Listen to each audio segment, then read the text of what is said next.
world quietly. Not monsters, not myths, but observers.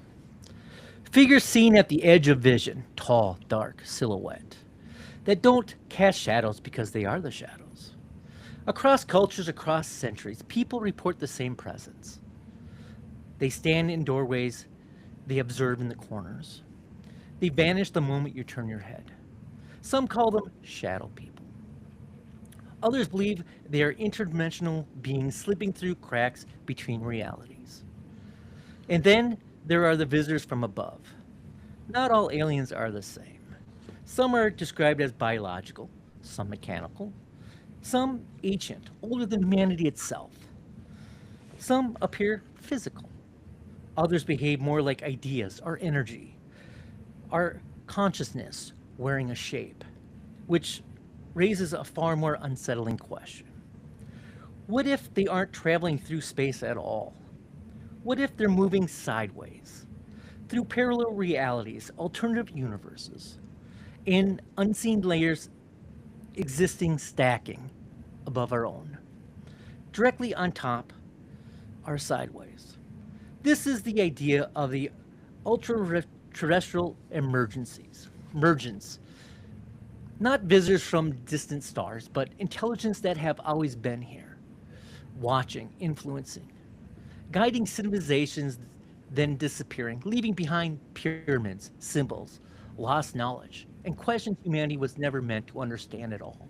Tonight, we step into that space, the space where ancient wisdom collides with modern encounters, where UFO shadow entities and alternative realities stop being separate mysteries and began to look like pieces of the same design. Welcome to Darkwoods Paranormal. I'm your humble host, Gabriel Von Graves. Alongside me, as always, is our producer, Raven Knight, whose research, discernment, and steady hand helped ensure that we walk into the dark. We do so with intention and respect for the truth.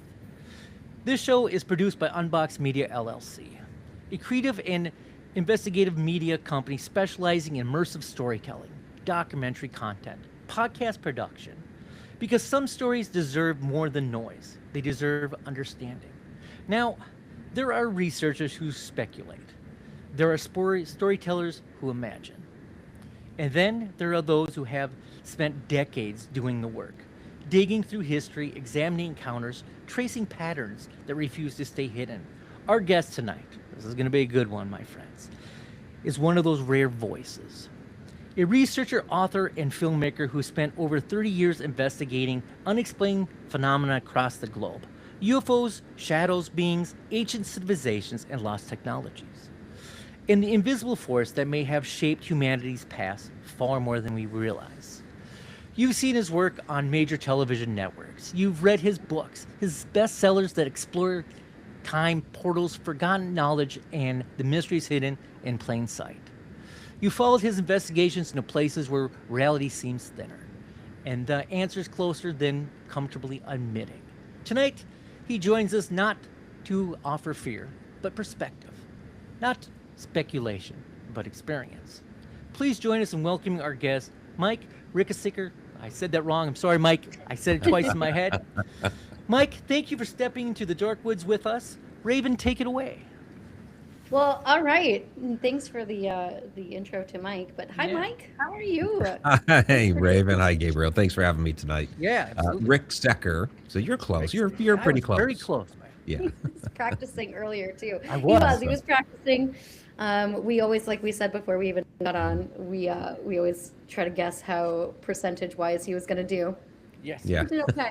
We didn't put the numbers on you tonight though, Like Gabriel. 99.9%. You're pretty good. Yeah. Right. So people in the audience, this is what I put up with through on every episode. You know, Every episode. a And usually it's hostile not work fun. environment is what it is. Yeah, it's Mhm. hostile. Um, Always. Mike, thanks so much for being here. Let's start with, I'm really curious, and I'm sure Gabriel probably is as well.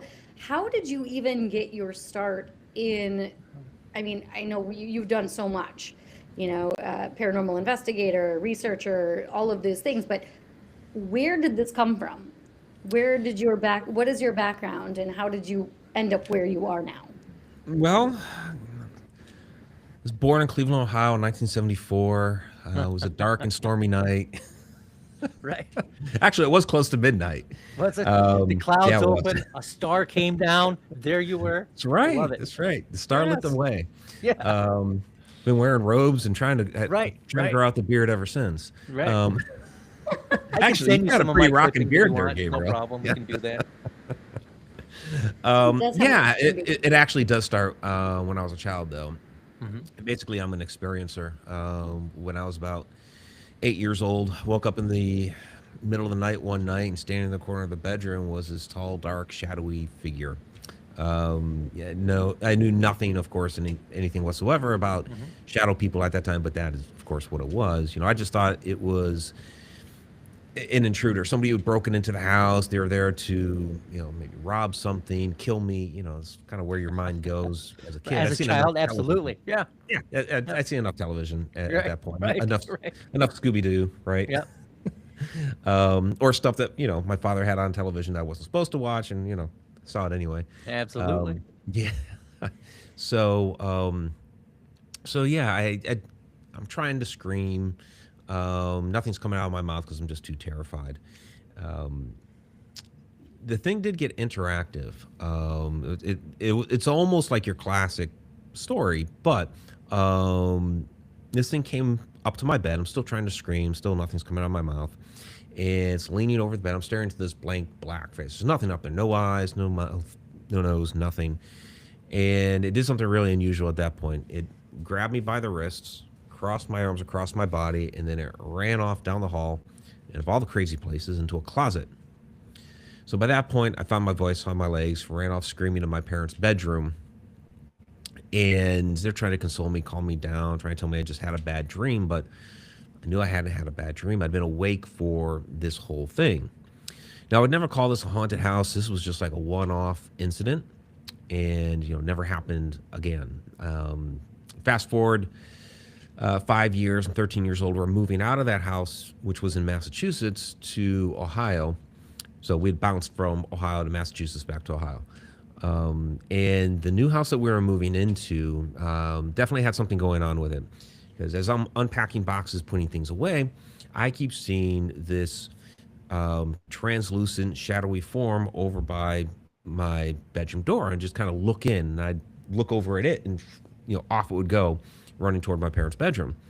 And this happened like several times over the course of a few days, and I was like, what in the world's going on here? So one day, while we were unpacking things, I went down to the kitchen where my mom was trying to put things away and fix the place up. And I told her what I had been seeing, and she's just kind of very casually said, yeah, I've seen that too, which was really interesting. For one, it was a really fantastic affirmation that, okay, I'm not crazy. Yeah. Mom is also seeing this thing, but also, since she wasn't alarmed by it, I also wasn't alarmed. Like, okay, Mom's cool with this. So I got playful with the thing. I started calling him Tom, like peeping Tom, because he would just like peep in the doorway. And hi, Tom. And off he'd go running. So that activity lasted for like the first 3 or 4 months that we were in that house, and it kind of like dissipated away. So I just chalked it up to something that was there in the house, was interested in the new family moving in, and decided we were all right and left us alone. So those were my first like 2 really significant paranormal experiences that kind of set me down this path. What do you think the significance is of it crossing actually physically touching you as a child, and did it cross your arms? You said. Yeah, I crossed my arms, and then it ran off down the hall. And so when we go down like the topic of shadow people, sleep paralysis, and all that, a lot of people have that experience of the sleep paralysis, along with the shadow experience. You have the medical community. You can look it up in the National Institute of Health. They call it the intruder phenomenon. And they always link it up with sleep paralysis, but I didn't have paralysis. My mouth open, my arms crossed, my head turned when I went to look at it. And with all the research that I've done over the years, and we can talk about it over the course of the show, A lot of people have had shadow experiences, no sleep paralysis whatsoever. Mhm. Um, so the actual crossing of the arms, yeah, that was something I was really really curious about for a long time. Now, at first as a kid, I was terrified. Oh, So I just absolutely. and of course my parents were just trying to tell me it was a dream. So Right. I didn't want to talk about it for a long time. But as I got older and kind of dating myself here, when I was a kid and I was in high school, and we didn't have the internet, so it was okay. Mm. Whatever information I could get at the library, and we Wait were a in a second, small Mike. There's a world before the internet. there was a world before the internet. What? I know. Can you believe it? Can you It's believe crazy, it? man. No, I remember the world without microwave ovens. Me too. So, but it's funny because the younger crowd kind of doesn't No, they don't understand that world without it. no. But we got along. Yeah. I had we didn't have cell phones. I had well, it used to be 10 cents for a payphone, and then they upped it up to 25. And my dad set me up with an emergency quarter. He stamped my initial M in the middle of the quarter. He's like, "This is your emergency quarter. If you need to use it, if you're out and about, whatever, and you need to make a call, this is your quarter. Keep it That's on you. awesome, man. And if you use it, I'll make you another one." Right. Okay. So That's my, awesome, man. look, that's what we had to do back in the day, and Right. somehow we survived. We did. We're We flourished, actually. Some would We, say. we did flourish, actually. I think we did a lot more research then. That was we like, did, yeah. You had to really get down into the microfiche and the get the card books and- catalogs, and oh my Yes. gosh, yeah. I had a typewriter. I remember that. That was before. Oh yeah. My mother had a Smith Corona, which I used all the time. Yeah. Um, Yeah. But in any case, the internet was a wonderful thing because as I got older, in my early 20s, like, okay, we can now get online. Mhm. And yeah, it was wonderful that I was able to find groups of people, whether it was on a forum somewhere or a bulletin board, or Yahoo groups or whatever, and start chatting with people about this type of phenomenon, realizing, okay, other people have experienced this too. So I started opening up, a bit more. And over the years, as I talked with different people about it and started gathering information, started um, doing full-fledged paranormal investigations and getting on podcasts and all that sort of stuff, I had multiple people suggest to me that maybe it thought I was dead and was putting me to like a burial pose, like crook and flail out of ancient Egypt and all So that. out of Oh, respect. yeah. It's like Huh. that's an interesting twist on it. So, it wasn't trying to, and it really didn't hurt me. I mean, crossing my arms like that didn't, Did you it didn't feel hurt. like, whatever it was touching Yeah, you? it was. And I get that question, like, what did it feel like? Like people are Yeah. thinking maybe it felt like electrostatic, or maybe it burned. No, it just felt like anybody else touching me and It was crossing my warm, arms. cold, anything like that? No, it just felt like hands. Right. Just felt like hands. Yeah. At least as far as I can remember, I'm terrified. Yeah, So of course. you know. Well, you're a child, right? Yeah. Right, right.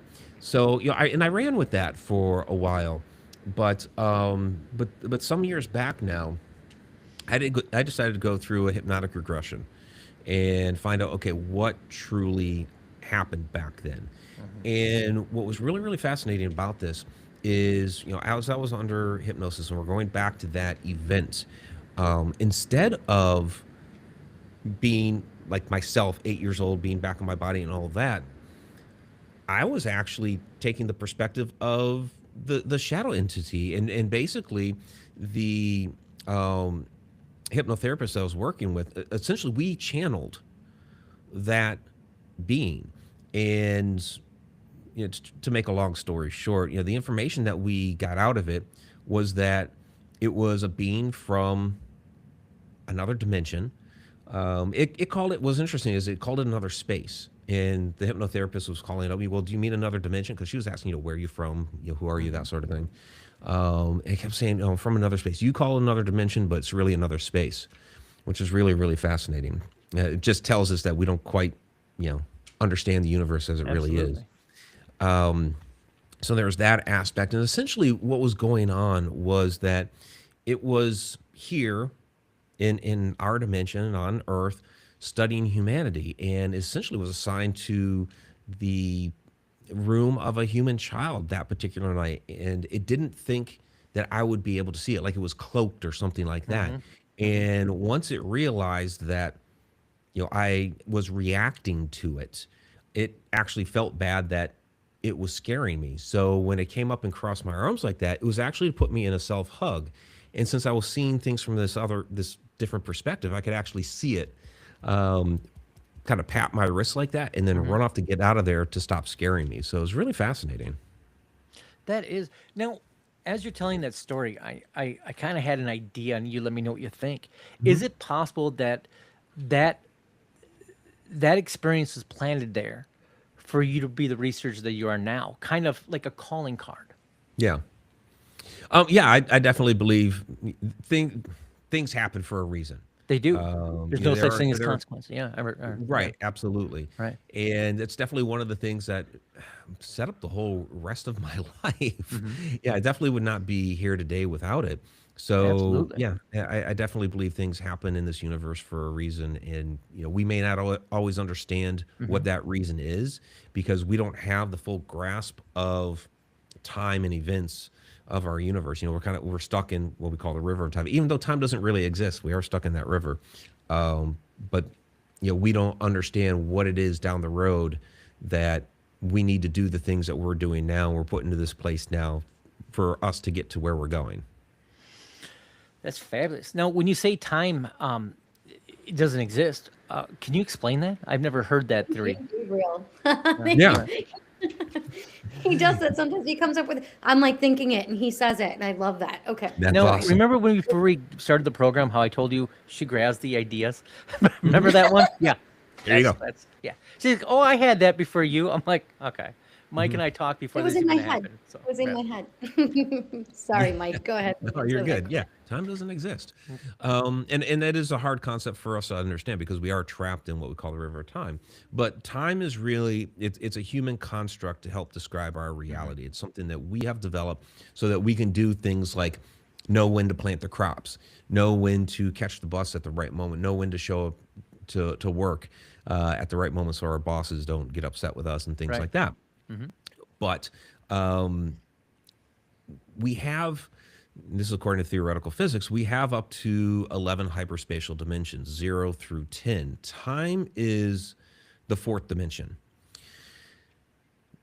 So I know I said time doesn't, but it's really the fourth dimension. That's where our consciousness resides. So it's really like the consciousness dimension, not really time.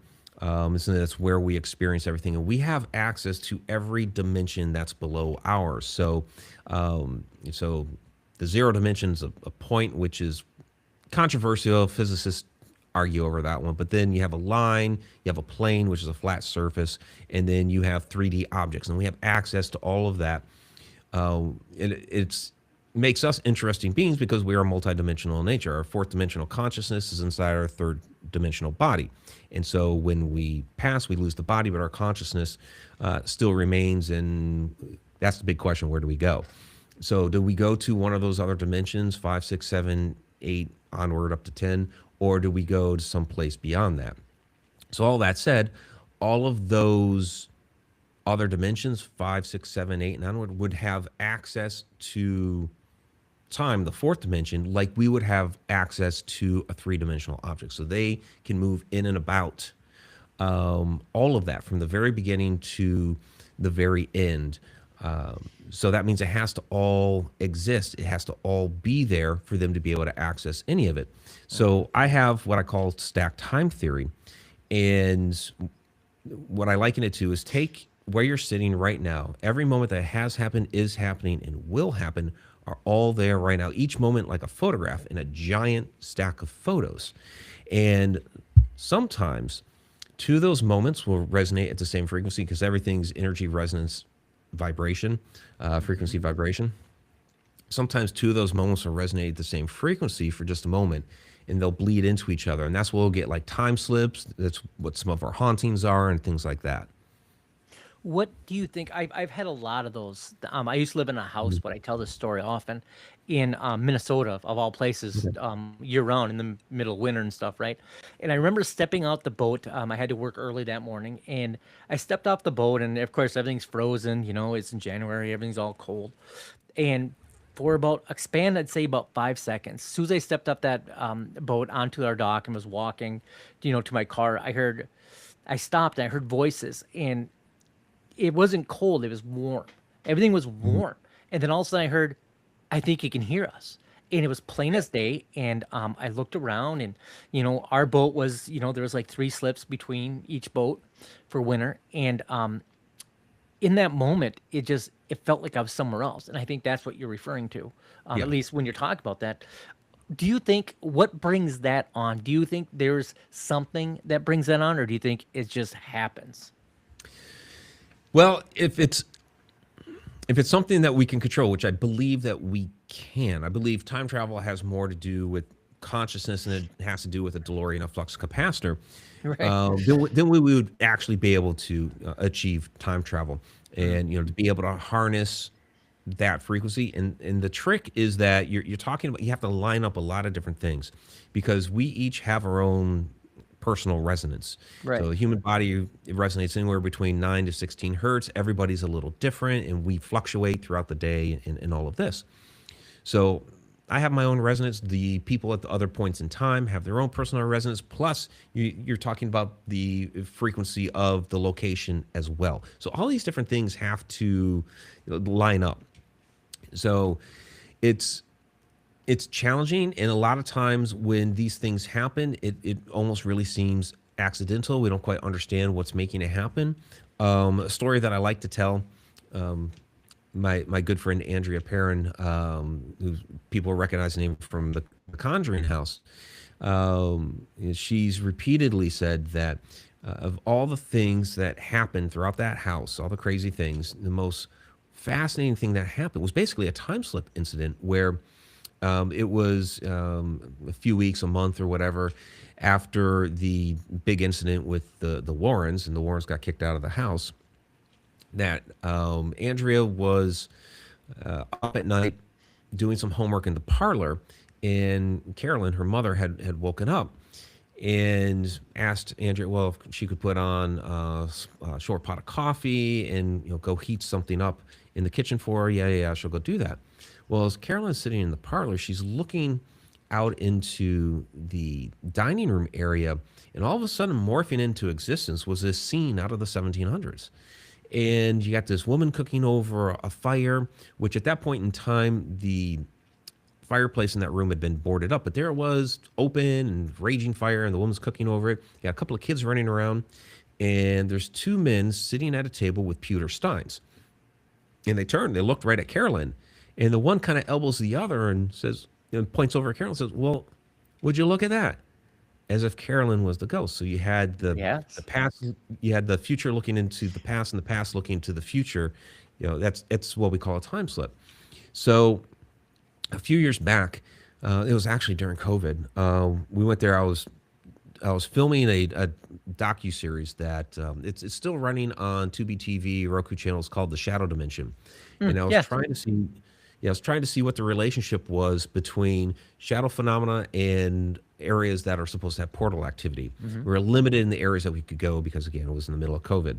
Hmm. But we were able to get there at the Conjuring House, and just kind of getting a feel for the place. I had some of my own experiences there, but just really getting an idea of the layout. So underneath the parlor in the basement is what they call the well room, and they call it that because there still to this day is an open well with water in it. Hmm. And the room itself, the well room, is constructed primarily of limestone, but then it's capped with granite blocks.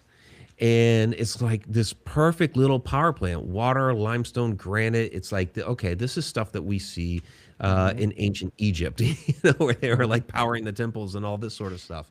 So it's like a perfect little power plant that's harnessing the energy there, because the land has its power too. It's harnessing energy in that room, and then everything, like most of the crazy things like time slip, shadow phenomena that they'd experience, up in the on the second floor directly above.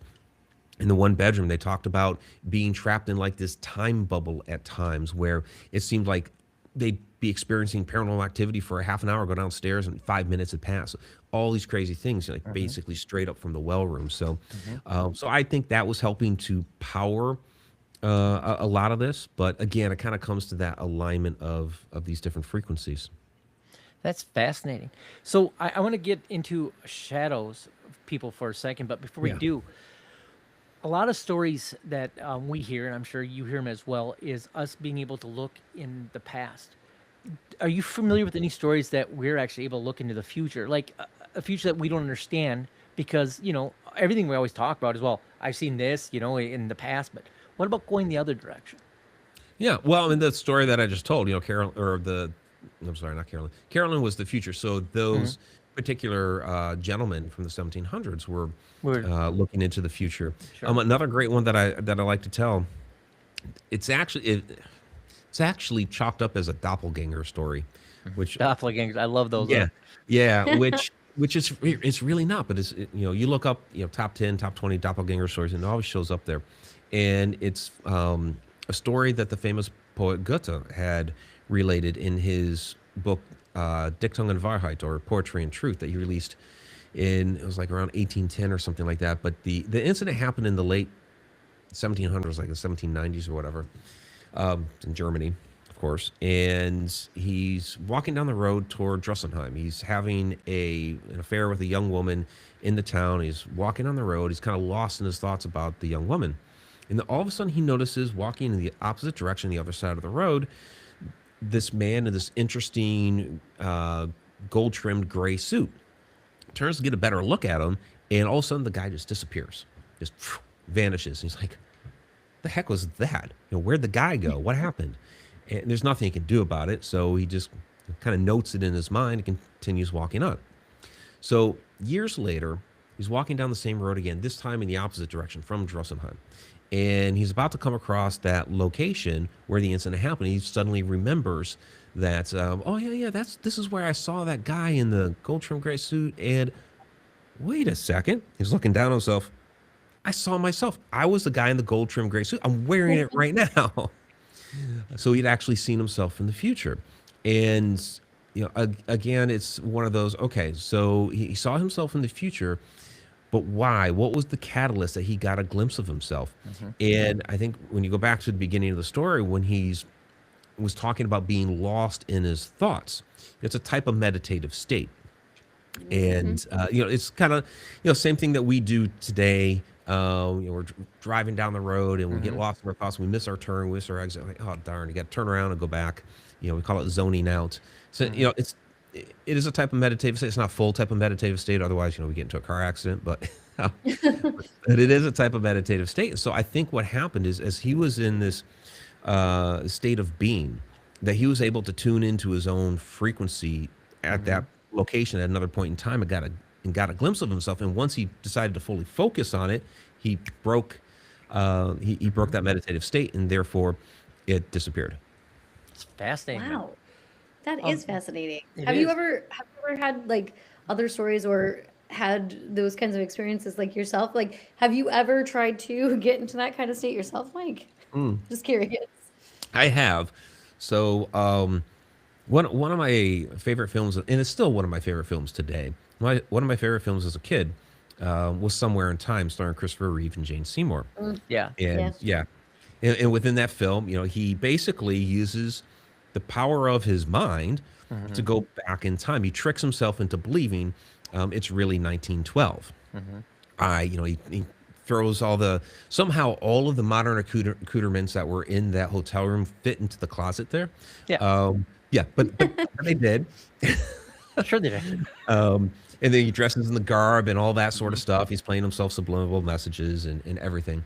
Um, and so I mentioned when I was 13 that we had moved from Massachusetts to Ohio. Well, Hmm. I was homesick. I grew up with the kids there in that town for 10 years, and I was growing homesick. So about a year later, I decided what I was going to try to do. I saw it somewhere in time. I'm going to try to do this in real life and send myself back in time to go see my friends again. Hmm. And so I was laying down in bed and just kind of trying to do what he did. And what was really interesting is, after a little while of this, I essentially put myself into a meditative state, even though I didn't realize that's what I was doing. Um, I I started feeling like these undulating waves, and I was like, okay, that's kind of interesting. What's going on? And then a moment later, I started feeling like this electricity, like this electrostatic feel, Mm-hmm. and that spooked me, and I snapped out of it. Mm-hmm.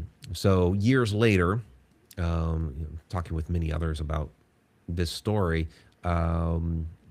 come to find out, I was on the verge of having an out of body experience. I was going to project. Now the question is, because I set that intention, was I going to go back in time, or was I just going to project out of my body? That I don't know. Mm-hmm.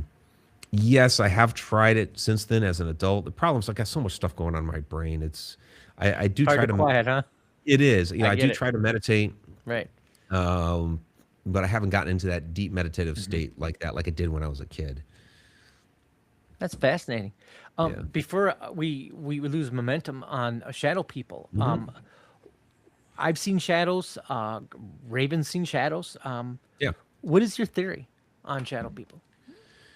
Well, shadows are a lot of different things, and really, what we're seeing is it's the way that our eyes take in the light. We only see to a very very narrow band of the spectrum Mm. as humans. And these things come in all different shapes and sizes. So, some are fully formed, some are translucent, some are just mists and wisps, some are wearing clothes, so there's all these different, variations of the shadows that people see. And, it's, again, the way that our eyes are taking in the light. And really what we're experiencing are, several different species, so to speak, that are using the same energetic modality to come into our world. So, shadow people, yes, they can be human spirits. They can't fully manifest as an apparition. They can be interdimensional beings. They can be extraterrestrials. They can be astral projections. They can be time slips. They can be light beings that we can't see the light because it's so far beyond our comprehension, and we're seeing the inner core of the being. So they can be all these different things. It's situational, and you have to examine the situation, do a little investigative work, and try to figure it out. Fascinating. Um, on parallel universes. Hmm. So I'm sure you've done a lot of research on the Serum Project. Do you think that has a lot to do with the Mandela effect and how people remember different things, like the Monopoly guy or the Fruit of the Loom? What do you think that is? Do you think that had something to do with that, or do you think that was a separate um, incident? I think the Mandela effect is just the way that the human mind comprehends changes in the timeline. Okay. Yeah. Like I said, all time is concurrent. It's all here. Um, so if you are able to travel through time, or if you're being outside of time, you're able to come in, Hmm. and you make a change. Well, that changes all the repercussions thereafter. So that's going to change in people's minds, the memories. But some people are able to hang on to a grasp Hmm. of what previously existed, and to me, that's really what the Mandela effect is. So essentially, people are from different timelines. Are they were able to slip into different realities? Is that kind of what you're saying? Yeah, they can. Okay. So when Gutta had his experience, Hmm. and he saw himself. Hmm. Well, because of that, I'm now telling you the story. So if that didn't happen, if he didn't have that time slip and traveled in time like that, then he would have never told the story. I wouldn't be telling you that right now. It wouldn't be in my book on time travel, travels through time. So Right. that has repercussions Right. down the road. Now, when it comes to like the Monopoly guy or Through the Loom or something like that, nobody's going back in time to change branding. Hmm. That's too trivial, Right. right? But again, because there are certain repercussions that happen along the way, like say, with okay, we'll take the Fruit of the Loom. Yeah. So let's say somebody travels through time, and they're just there as an observer, and they're just Hmm. looking around. They're like, okay, I'm not going to touch anything. I'm not going to do anything. Their presence has an effect. So let's say this observer decides, okay, well, I'm going to cross the street right here. Well, maybe there's a car that comes whipping around the corner, and has to stop because here's this time traveler. They don't know it's a time traveler. This time traveler's crossing the street. It has to stop. So now the trajectory of that car has changed. Well, maybe further down the road, it was going to get stopped by a stoplight or make a different decision as to where it was going to go. Whatever the heck happened, that maybe at one point in time, as it was traveling, or one variation, it was going to pass by a fruit stand that had a cornucopia, and maybe this was an artist Right. for the loom, and Right. drew that in. But now, because of whatever happened, because it had to stop, no, it's going to take a different route and doesn't pass by that fruit stand, doesn't see that, and therefore just draws the regular fruit. So we don't know how the repercussions play out, the ripple effects, but but they do, and I think that's what ends up happening is those ripple effects from some little change occur, and then again, some people maintain the memory, others don't, and why that is, I can't answer, but it's what it seems to me that's what's happening. It's a fascinating That is perspective. Thank you interesting. very much for that. Yeah. Super interesting. I never would have thought of it that way, actually. That's the first time I would have ever even thought that maybe that was part of the reason why we all have different or some different memories. I know Gabriel and I usually have the same memories of like things that are in the Mandela effect. Like Britney Spears, for example, she had the microphone. She did. I remember it. She had it. She was singing with the microphone. Um, is Raisin there ever? bran with the shades. Yeah. Yeah, Yeah, they had the sheets for sure. absolutely. Yeah. Is there ever a chance that somebody slips into, a different timeline and then is stuck in that timeline? Is that something that? Well, okay, because you brought up parallel universes. So I don't necessarily believe in like the whole multiverse idea that whenever somebody makes a decision that it spawns off another universe. Because we make millions of decisions every day, like me just picking up this ink pen. Did that really spawn off another universe? So then people say, well, it's the big decisions like getting married and things like this. Well, sometimes a big decision for one person is a small decision for another person. So using the Absolutely. example of the car again, a person crossing the street, not a big deal for them. But if the car coming around the corner has to stop for them, again, maybe it changes their trajectory, and because of that, maybe they get into an accident down the road, or maybe they don't get into an accident down the road that they were supposed to get into. Therefore, that's a huge part of their life that has now changed. So you can't go with the major decision aspect either. I do believe in multiple universes in the sense that in our theoretical physics has actually shown this, that there are other physical universes out there. Basically, math kind of shows this, but if you take kind of continuing to go outside the box. So, we have our planet that's within a solar system. The solar system's within a galaxy. The galaxy is within a universe. The universe is within what's beyond that. But our theoretical physics has shown us that outside of the universe are other universes. And they kind of like call them bubble universes, and they all have like different chemical compositions and nuclear compositions and this sort of thing, where some of them spawn up real quickly and then die out. Others just don't have enough of that chemical interaction going on. They never get going at all. We kind of ended up, kind of like Earth, ended up in the Goldilocks zone where things ended up just right and we were able to get going. So there are multiple physical universes. As far as the idea of like other timelines and things like that, I do believe we have, well, for one, we have a lot of our like ancient hermetic principles. Ancient Egypt believed in parallel universes, this sort of thing. As above, so below. As it is in heaven, so it is on earth.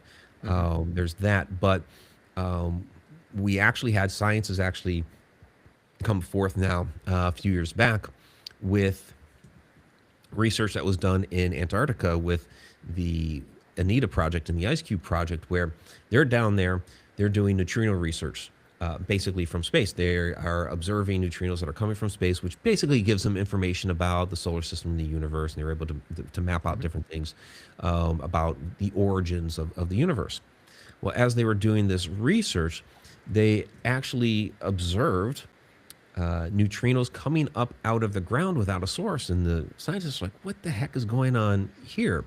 So they did some follow-up studies on that, and they published a paper a couple of years ago stating that this was indicative of a parallel universe running in reverse time. So that, of course, a lot of people kind of threw up their arms, the Right. kind of traditional academia, even those these were traditional academics, these were scientists that were stating this. Traditional academia kind of threw up their arms. Well, to me, like, behind me over here, I have, there we go. I have the Ouroboros right there. Mm-hmm. Okay, and that's the traditional Theodoros Pelikanos one from 1472. And he got it from older alchemical tract. It's really our oldest alchemical symbol, the Ouroboros.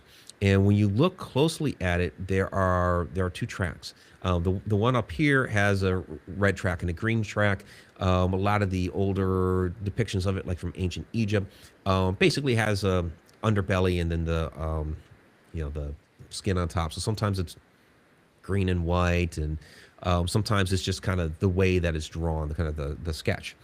But it's always these two sides.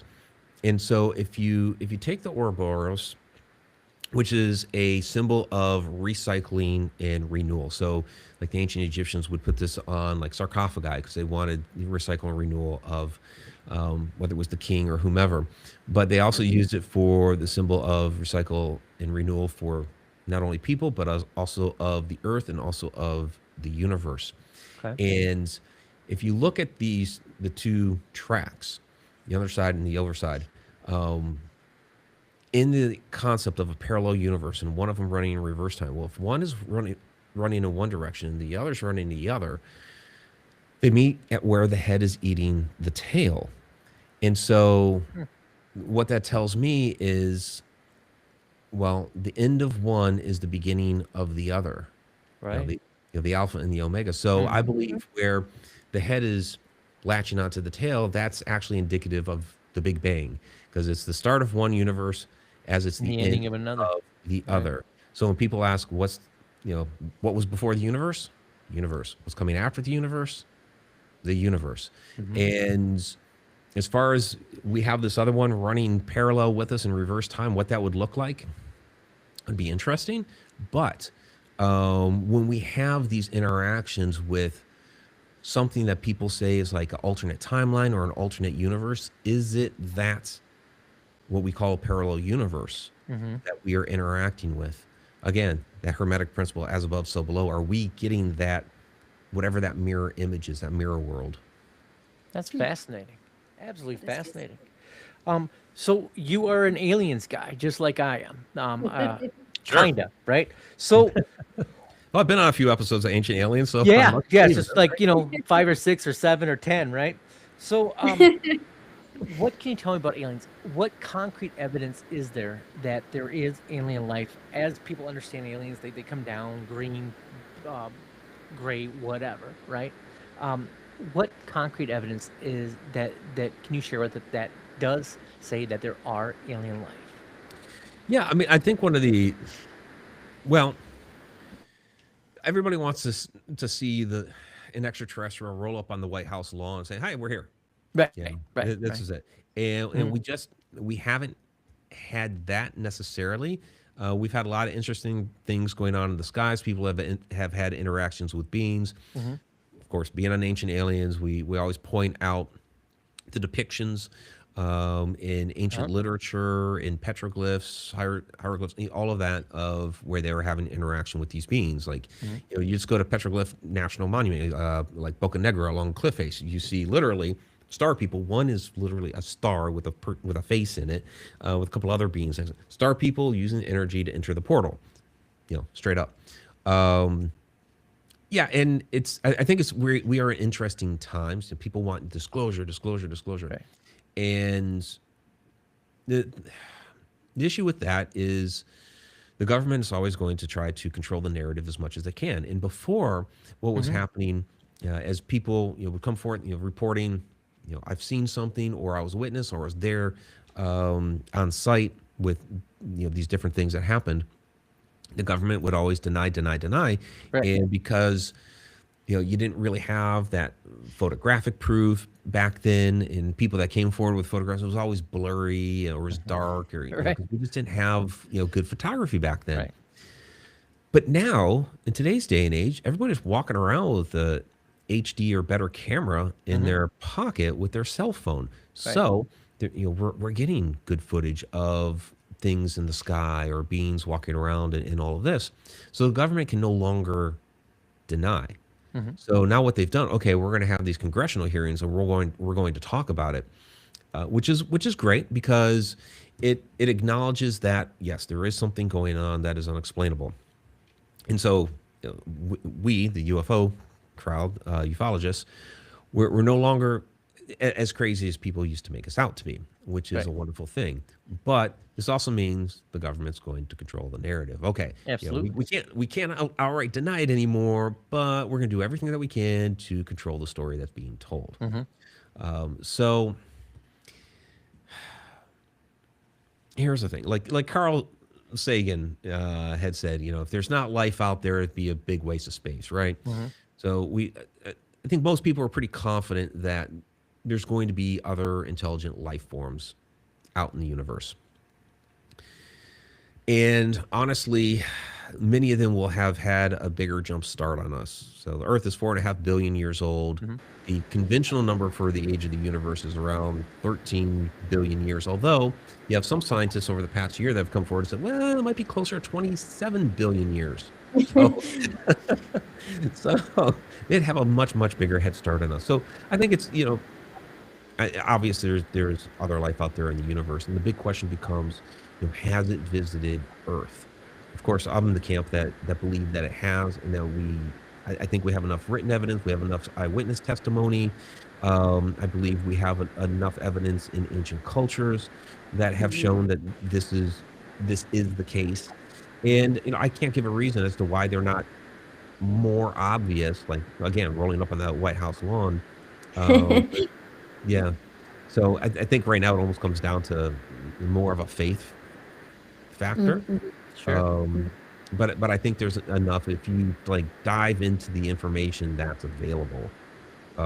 There's plenty of physical evidence from videos and photos, and yeah, you have some people with some real wild stories, and maybe they've been smoking something weird, but there are enough credible stories out there that things are legit. Do you believe that the government has alien life somewhere, in a bunker, 1,200 feet down or something? Yeah, I mean, and I used to work for the government. I spent a couple of years at NSA, so I know that there are deep hidden places Right. throughout the country. And again, it kind of comes down to, do you believe the people that are telling the stories? Right. And there are some people that I do, and some people that I don't. And Well, it the rapid pace of the old microwave ovens that we know, and all of a sudden computers happen at such a quick state Yeah. that there's something that jump-started technology. And it is my belief that it had to have been some kind of reverse engineering or Yeah. capturing something they didn't understand. So that's why I asked that question. Well, yeah, and I understand that. How did we go from, because when the first computers came out, like Yep. the Turing machine, and all Floppy that, disk. right? Well, even before that, we're talking, we're talking tube technology, Right. not the silicone microchip. The silicone Right. microchip changed everything. But where in the world did that come from? So yeah, I think you could, and I don't want to demean the ingenuity of humanity either. Absolutely not. Humans have created a lot of different things. Sometimes need a little bit of a outside push, Right. and I think we have gotten a little bit of that. Just like, okay, I've been on Ancient Aliens, and actually, if you watch the episodes, it's because I've been in Ancient Aliens. People will say, "Well, you think that the aliens built the pyramids?" No, I don't believe that aliens built the pyramids. And if you watch the show from day one, actually nobody on the show ever says that aliens built the pyramids. Um, Do you believe that the pyramids were batteries? I mean, even science has shown that the Great Pyramid of Giza is harnessing energy from the ground, storing it within its chambers. And there was another one that came out um, year before last, where they were actually able to show that plasma balls were forming Hmm. over the Great Pyramid. So yeah, absolutely. But was there an outside influence? Was there knowledge passed from whether it was extraterrestrials or interdimensional beings that gave humanity some of that knowledge, that taught them some things? Mhm. Sure. I believe that's completely on the table because you have cultures from all over the world, totally separate from each other, telling the same story that Right. what they called the gods Mhm. came and imparted knowledge and information upon them to do Yeah. things that they did. So they never Like said the build the gods chose it, pyramids. I but mean, that's a feat that we can't even do now, and right, they're able to do it.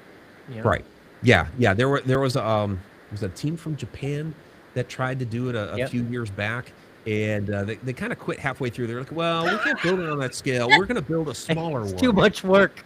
Yeah, It's so much work. yeah. Come on, come on. Right. Yeah, I mean, technically, work ethic isn't as great as it used to be either. I mean, but Right. still. yeah. Right. It was what I would say was pre-cataclysmic or pre-diluvian. So basically, when we go back to the last great cataclysm around the Younger Dryas era, um, there was a great civilization back then that Mhm. got wiped out. And what happens when you have a cataclysm like that? Well, you, you literally end up back in the dark ages and have to Right. rebuild society. And so people ask, well, how did they lose that knowledge? Well, when you go back into survival mode, you're not worried about building huge pyramids anymore. You're trying to get food and just survive Mhm. for a little while. And so it takes a few generations to kind of get your civilization going again. And by that point in time, the knowledge is lost because Absolutely. you're not teaching your kids about how to build a pyramid or whatever anymore. You're trying to teach them this is how we need to go hunt and get food and cook it and that sort of thing. Well, how to Yeah. cross a complete continent on a horse and wagon. That's knowledge. Right. We just Yeah. wouldn't be able to do. Yeah. Yeah. That's Well, fascinating. let's say something like that were to happen right now. Like Earth gets blown away. Right. I- we don't need corporate bankers, the knowledge of corporate bankers at that point.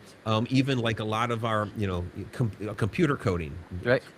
We need to go, try to plant some crops and hunt some food and Yeah. build a little hut or whatever. Right. We don't need code at this. So that You gets just kind lost. of That reset information. to the Yeah. basics. Yeah. Yeah. No, Exactly. that makes complete sense. And then Yeah. uh, the dragon eating the tail just keeps on going around in a circle. Then, That's right. right? Yeah, I Yeah. love that. Civilizations have risen and fallen, risen Yep. and fallen. Yeah. Yeah. Yeah. And they just rebuild when they come back. They rebuild differently than the previous Absolutely. one. Yeah. Absolutely love that. So, Right.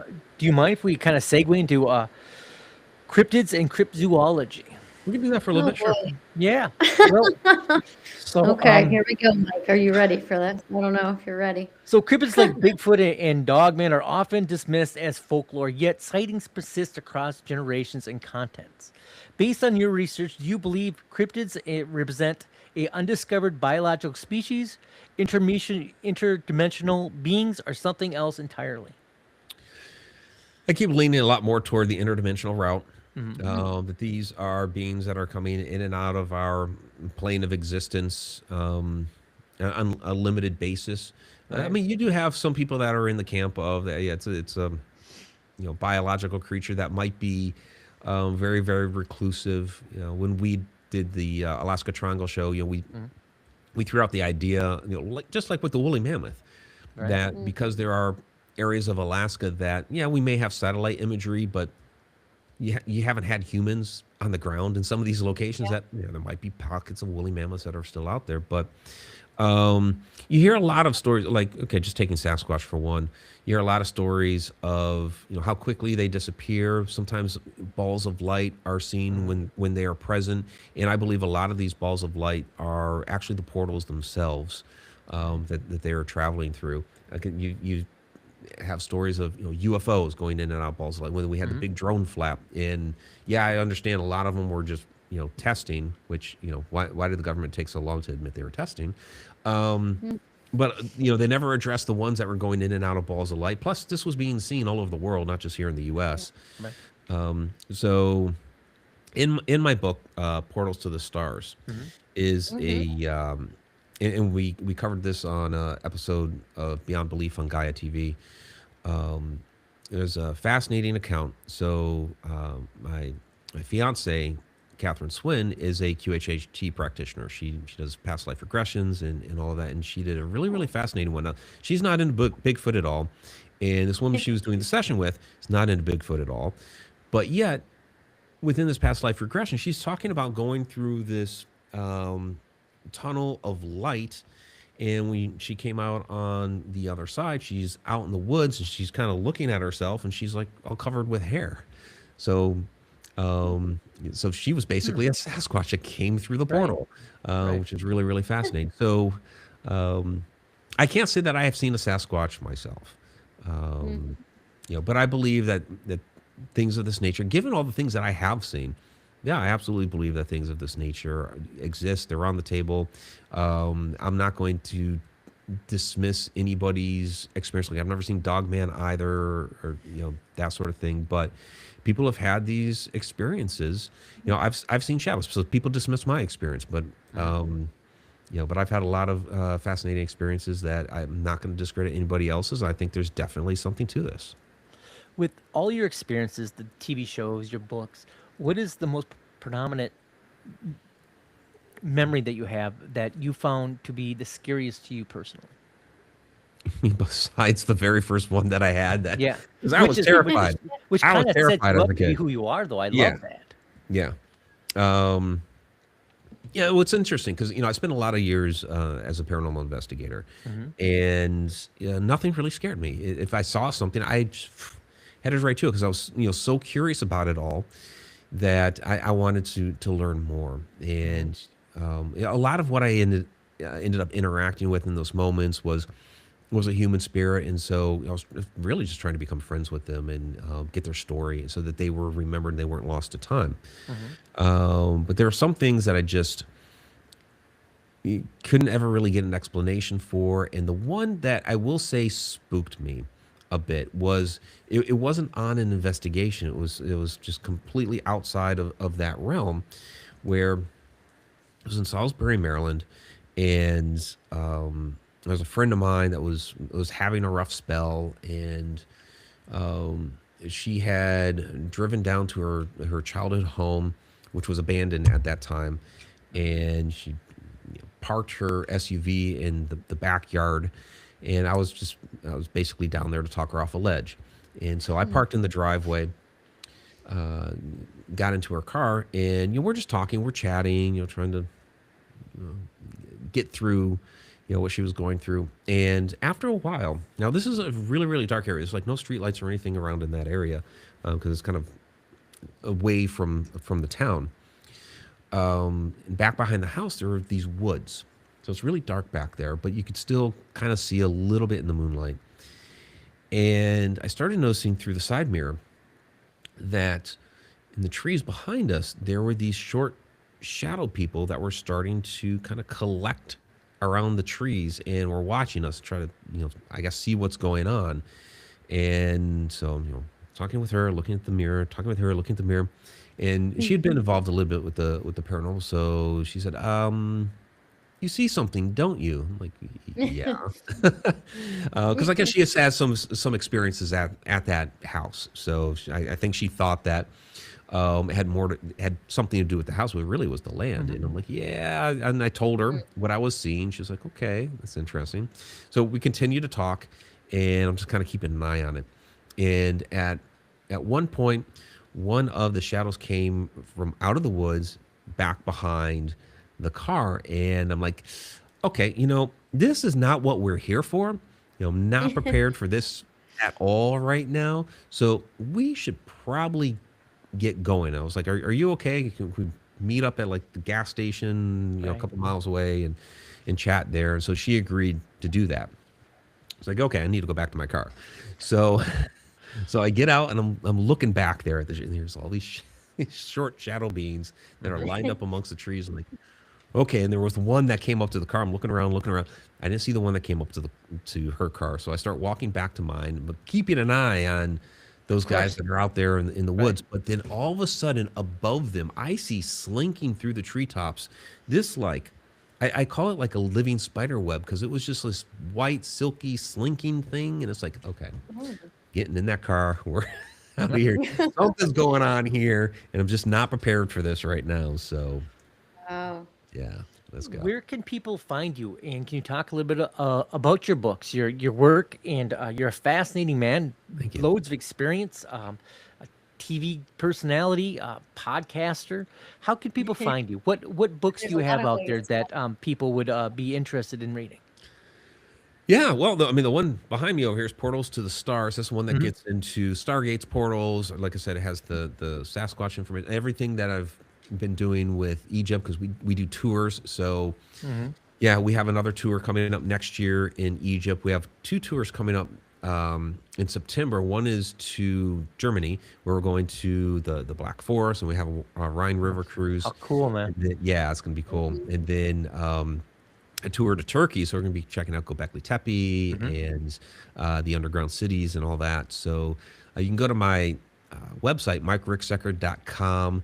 You can go into my events and tours page, check out that information. Of course, I have all the books there as well. So Mhm. the latest one is Archive of the Connected Universe. I have Portals to the Stars, Travels Through Time. The Shadow Person one is A Walk in the Shadows. There's Alaska's Mysterious Triangle.